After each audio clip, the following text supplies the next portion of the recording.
अस्सलामु अलैकुम वरहमतुल्लाहि वबरकातुहू आज करो अस तोह शेयर मशरूम तो टमाटर हज रेसिपी वारिया आसान यह बनावन तुह कर वीडियो लाइक बे कर चैनल सब्सक्राइब तो जरूर बे वो वीडियो एंडस तान ते वारिया आसान तरीका हो यह रेसिपी बनावन चलो रेसिपी करो स्टार्ट गोडे मशरूम जब डब नमत अतनस तो छलो तरने आब असल पे मेन कम अमन ये कि गसन साफ गसन इन ोट तो बे थोड़ा लकट लकट कम तम इत अथ कहें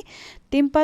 असल पे साफ गसन तमन करो बोड़ मशरूम तथ करो 4 हिस्स तो यम लकट तमन करो 2 हिस्स तम पे नमो अकिस बानस मज आब तथ मज त्रो लिद्र चमचा बे त्रो नून चमचा बे त्रो यह मशरूम सारी टित अथ मज तमन खालो असल पे ग्रख 2 यह ज़रूरी पे मशरूमन खालन यह ग्रख ताकि इन मज यह क्योम कहें सोरे मरद तो बे सोरे ोट नेरा तो तम पे असल पे साफ गसा तम पे नो लिद्र आब सोरे त्रित तो छलो तरने आब ये असल पे पशपन तम पे करो फ्राई डीप फ्राई कर कहें अत त्रो नून ओड चमचे यतनस अगर अत कह मुशुक आब कह सह ने अत सोरे अत ये असल पे फ्राई गसन तो तुलोक वन थोद बे तुलो ओर तील ते अम मज थोद तो तम पे त्रो अत मज जीर चमचा बे त्रो रोन चमचा बे त्रो टमाटर 2 टित वारिया आसान यह रेसिपी बनावन तुह कर एक फिर जरूर ट्राई बे कर चैनल सब्सक्राइब ते जरूर अत त्रो लिद्र चमचे ओड बे त्रो नून ओड 1 चमचे ताकि यम टमाटर गसन जल्दी सेनन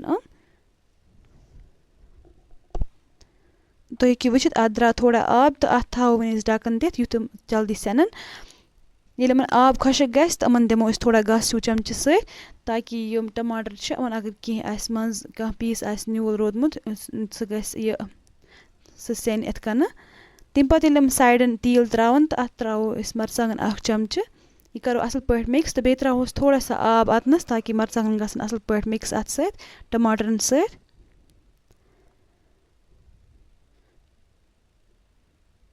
तम पे त्रो मशरूम फ्राई कर थमित त्रो अथ मज ते करो असल पे मिक्स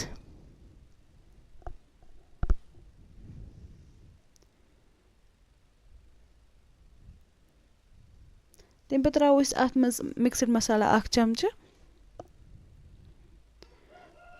बे त्रो आब 1 कप या 1.5 कप अत पे आब ज्यादा ऐड कर कहें तम पे थो ढक्कन दित तो यह गस असल पे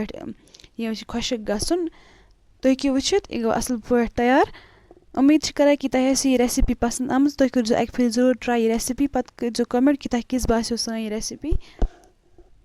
चलो बेक साथ इमो बे तह ब्रोह ब्याक नव रेसिपी है तो अल्लाह हाफिज़।